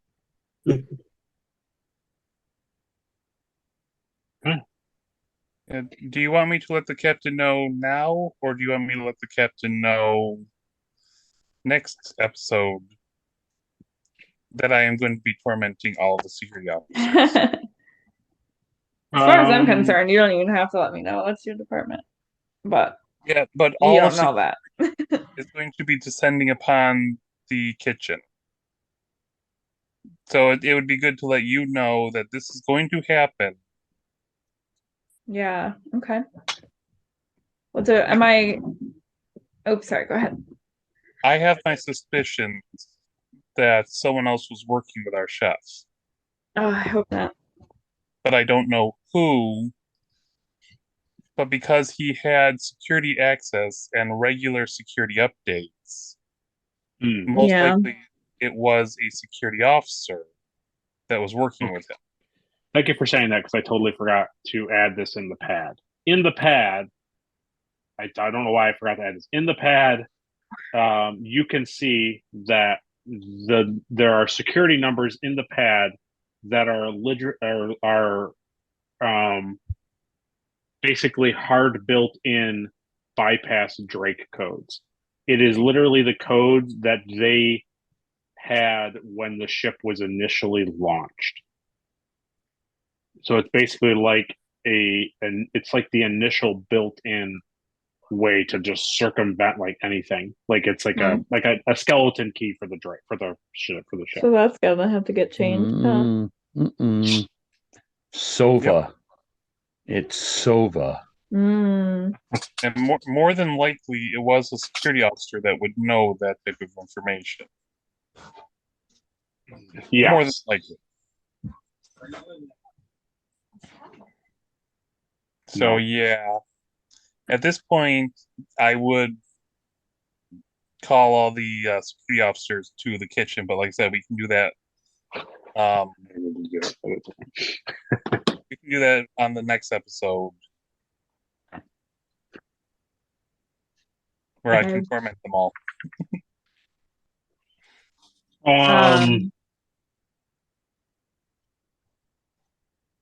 Okay. So now Adri wanted to have her thing, and then we'll wrap. We'll Yeah, button it I'll up. make it snappy because it's okay. time. It's time. Mm-hmm. Time for me to eat Oreos and go to bed. In that order. So yeah, I want to walk into the brig. Yep. And I want to stare at him. What's he doing in there? What's he doing? He's just sitting on the bed looking at you. Mm.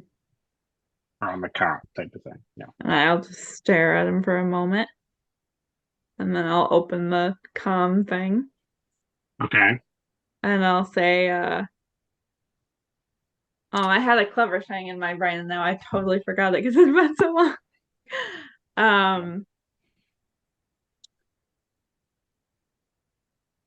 Yeah, I can't remember. I had a that's how long it took me to come up with something clever to say and then I lost it.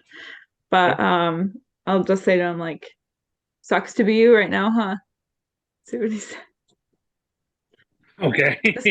Just be really, really kind to the guy. He says, yeah, I'm at a disadvantage here. Mm-hmm. Tell me something. Why the Drake?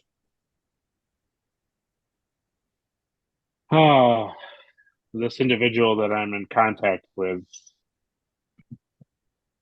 he or she is pretty obsessed with it. With the Drake? Yeah. Why you? Why are you involved in this? What do you get out of it? You don't seem like you're too happy to be involved in this. I'm not.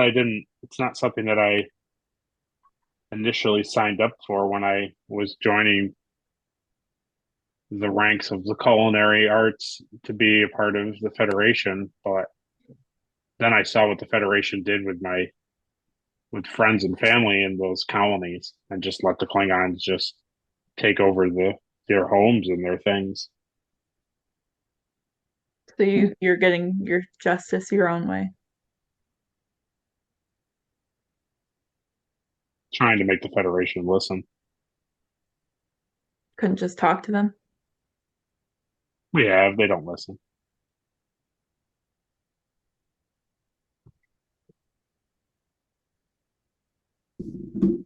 So killing is your answer then. Innocent people. Just like those in your colony. And that makes you feel better? That makes you sleep at night? It wasn't intended for people to die, but if it makes the Federation pay attention, it means to an end. Doesn't mean it's right. So returning evil for evil. That's what you and your friends have decided to do, huh? If you're calling what the Federation did evil, then I'm in agreement. Fair enough. Well, I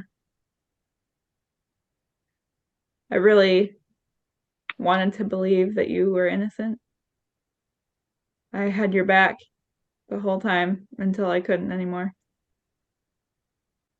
I made the mistake of trusting you, and I won't make that mistake again. You took advantage of my kindness and my loyalty to my crew.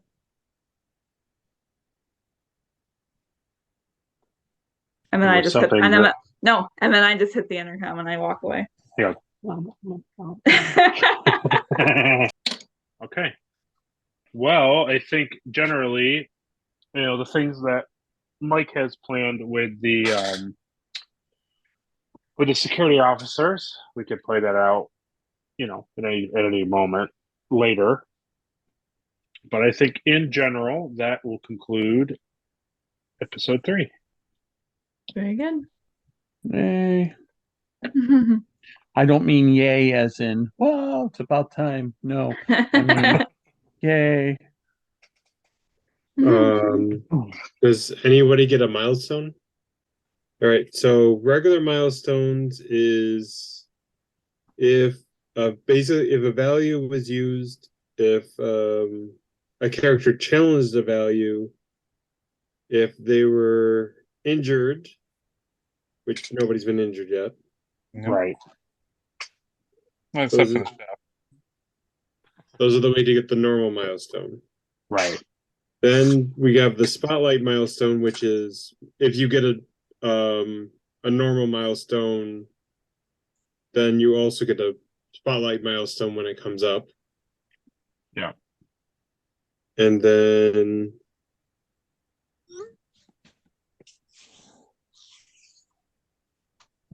after each arc milestone,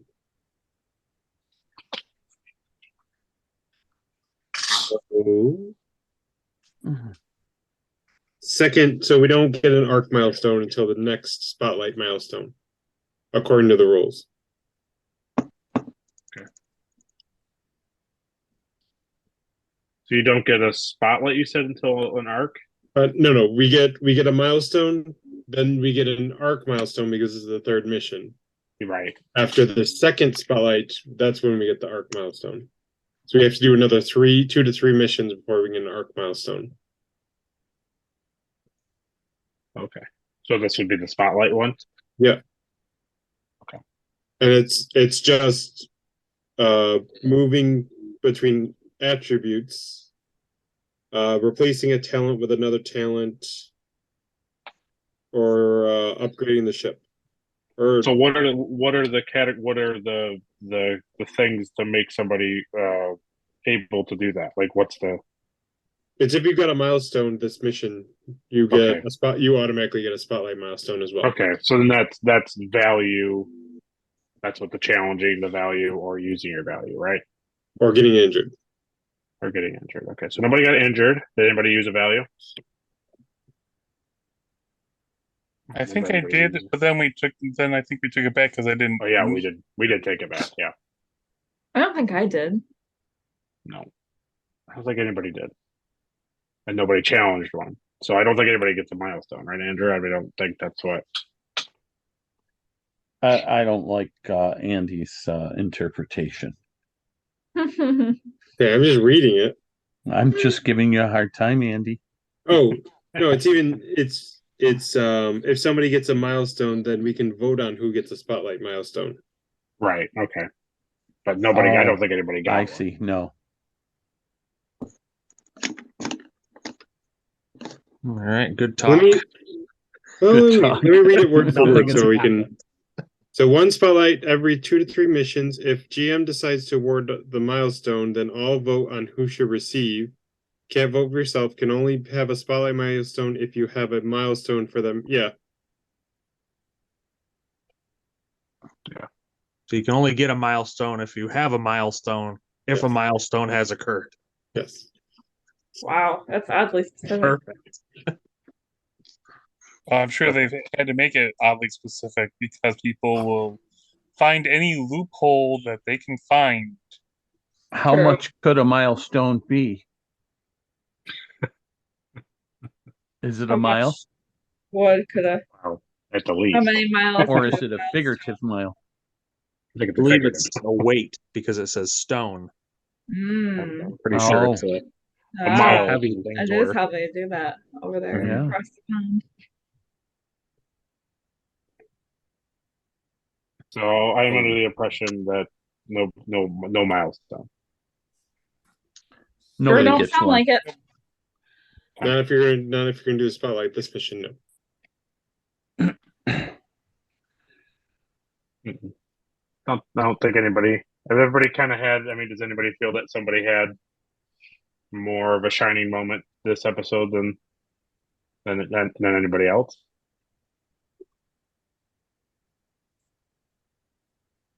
I don't know. I thought Lozesh with the Klingon stood out the most, in my opinion. Yeah, I can agree with that.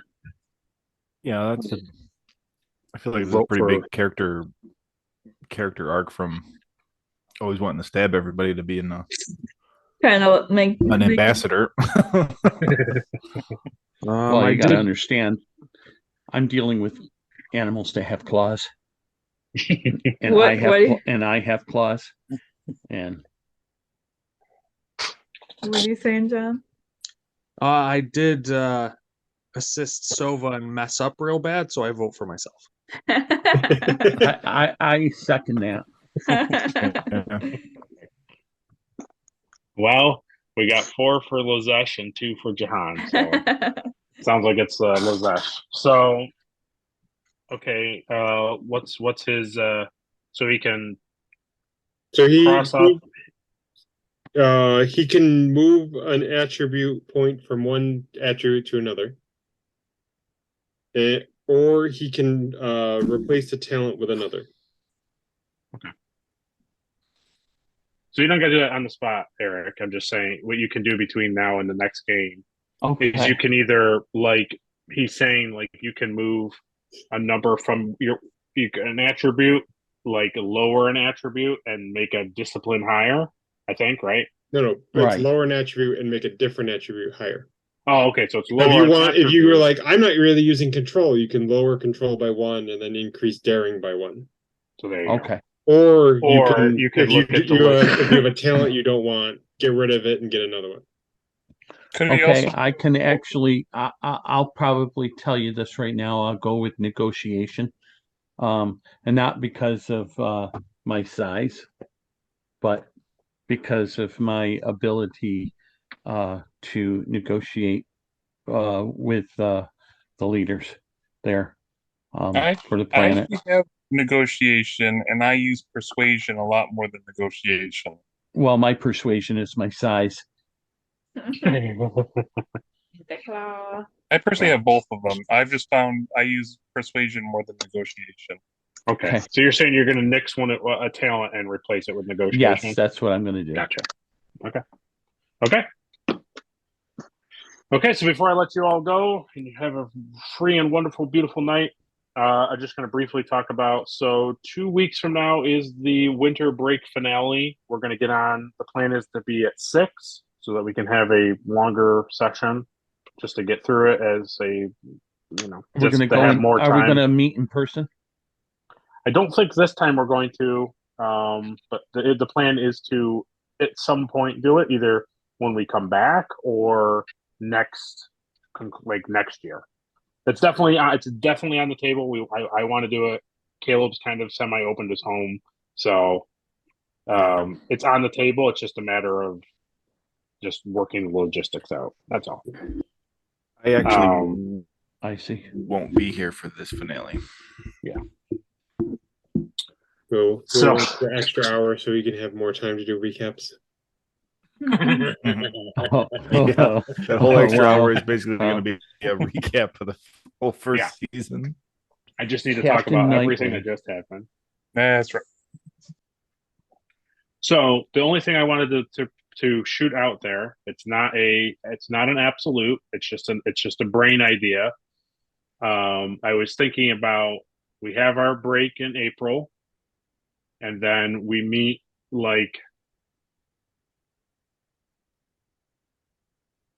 we meet 3 more times over a span of 4 months, 5 months, whatever. I thought perhaps we could just meet 6:30 or 7, like we have been, just once in June, once in July, and once in August, just to kind of keep things going. It's just an idea. It's not I'm not committing to it. I'm just horribly rusty. Okay. Yeah. And then because of April, for us being really stupidly busy, I'm thinking of shifting it up. So instead of doing November to April like we did, doing October to March. Okay, July is going to be that way for Yeah. Mike Right, and I. right. We're actually going to probably not even be around in July at all. Okay. Yeah, Okay. July's Which gonna be is rough, too. totally fine. That's why it's not like a hard written thing. It's just more of like, if we can get it to work, great. If we can't, we can't. I'm not the stuff in between the 23rd of this month to October is just like it is not a it is even more or less like, don't worry about it. Like, if you can't be a part of it, you can't be a part of it. So I'm not worried about it. Okay. I mean, if you want to kill me off, you're more than welcome to. I mean, no, not like that. Not like that. No. If you can't make it, your character will suffer an untimely death. Like, I can't make as lunch. That's all. That's it. So that's the 23rd is our last scheduled thing, and then going forward, it'll be discussions. We'll have time to talk and work things out. If people are available and we're able to have these one-offs here and there during the summer. But that's it. So that concludes our episode. Next time we will pick up in episode 4. We'll do some finer wrapping up of everything, and we'll move on to episode 4 entitled One Small Step. Nice. One giant leap. Yeah. That's right. For Lazesh kind. Oh no. Okay. Thank you, everybody. Have a great night, have a great evening. Bye-bye. Say goodbye to Caleb. Everybody will miss Caleb. He'll be sad. Goodbye, Caleb. Where are we going? Bye. Bye. See you later.